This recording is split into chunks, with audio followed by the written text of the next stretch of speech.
Assalamualaikum warahmatullahi wabarakatuh.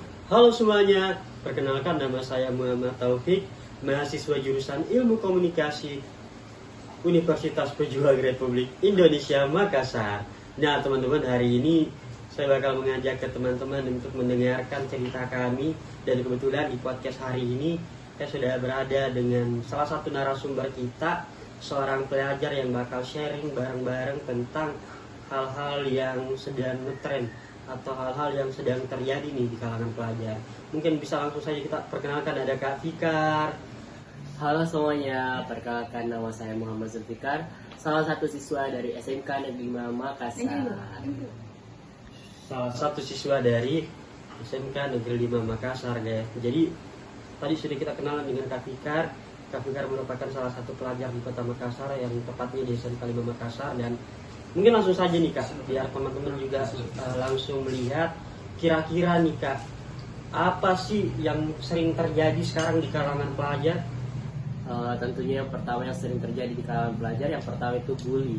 Yang sekarang itu seperti yang kita ketahui, maraknya bully di lingkungan pelajar, yang dimana entah dari ekonominya para pelajar, fisiknya. Ketika fisik atau ekonomi para pelajar tidak sesuai dengan lingkungannya, maka mereka akan dibully, Kak Taufik.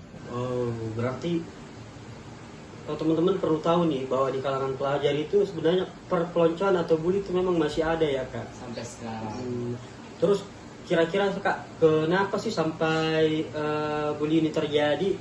Kira-kira dari faktor ekonomi yang tadi Kak Fikar sudah sebutkan, dari mungkin faktor keluarga atau hal-hal lain sebagainya. Kira-kira sebenarnya si pembuli ini kenapa sampai punya target dan bisa menargetkan seseorang itu sampai dia bully sampai yang kelewatan lah Kak? Ya mungkin dari si korbannya dulu, mungkin korbannya tuh sadar bahwa fisiknya kurang, ekonominya kurang, sehingga dia kurang pede. Dan para pelaku yang melihat ketidakpedean korban, mereka akan terus membuli korban, Kak Taufik. Mungkin dari ketika si korban tidak terlalu bergaul dengan pelaku, dengan teman-teman sekitarnya, maka si pelaku mungkin akan mendekati si korban dan bully, entahkah dia dipalak atau dicaci maki, mungkin dari itu, Kak Taufik. Berarti pelakunya ini juga pelajar jika di... Iya, sama pelajar, Kak. Terus kira-kira Kak Fikar, kalau kita dengar tadi ceritanya Kak Fikar, dari pelakunya yang masih pelajar atau dia cari target korban yang memang bisa mendapatkan keuntungan dari situ, kira-kira kasus bullying ini penanganannya sekarang bagaimana Kak? Entah itu penanganan dari pihak sekolah Kak, pihak kepolisian Kak, atau pihak-pihak terkait, menurut Kak Fikar itu apakah sudah efektif belum atau bagaimana Kak? Kalau menurut saya kayaknya belum efektif, Kak Taufik.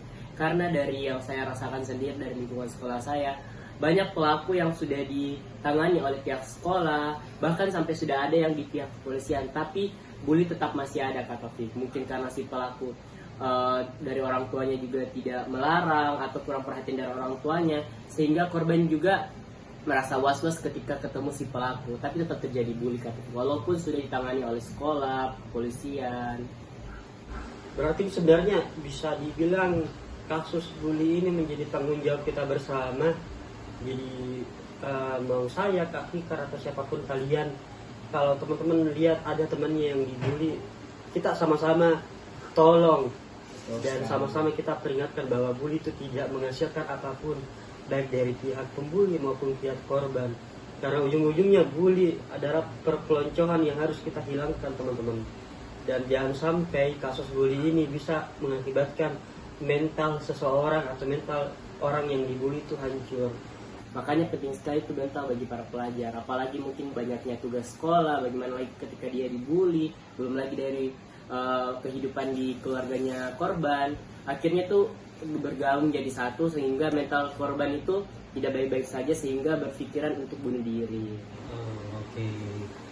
Jadi teman-teman, khususnya buat teman-teman pelajar ataupun mahasiswa yang lagi nonton podcast ini, saya harap apapun masalah kalian, apapun hal yang terjadi dengan kalian, ceritakan ke orang terdekatnya. Jangan pendam sendiri, karena mental itu sangat berpengaruh dengan kehidupan kita, dengan apa yang bakal kita lakukan ke depannya. Dan mungkin terakhir Kak, yang mau saya tanyakan, kira-kira dari sudut pandangnya Kak Fikar nih, bagaimana kita dapat mengatasi bully dan mental yang terganggu Kak di kalangan pelajar khususnya mungkin. Seperti yang saya bilang tadi, bully terjadi ketika korban tidak merasa pede dengan ekonominya atau fisiknya. Maka dari itu, agar bully tidak berlangsung di lingkungan sekitar kita, maka kita dulu harus percaya diri kepada diri kita. Dan ketika kita kena bully atau kena palet dan sebagainya, sebaiknya kita akan mengadu ke ruang BK atau guru-guru terdekat kita. Maka dari itu mungkin bully bisa teratasi, kata Fikar. Jadi itu dia tadi guys saran dari Kak Fikar, dan mungkin cukup sekian pembahasan dari kami.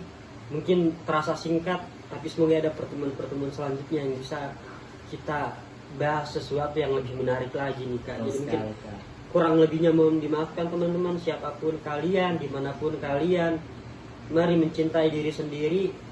Dan buat kalian yang mungkin terkena bully atau buat kalian si pembuli, stoplah.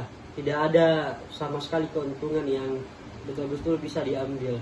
Dan buat kalian yang jadi korban bully, jangan pernah takut untuk menceritakan kejadian ini ke seseorang, karena mental kalian itu berharga. Jangan sampai karena 1-2 orang yang merasa sok jago itu bisa merusak mental kalian. Oke?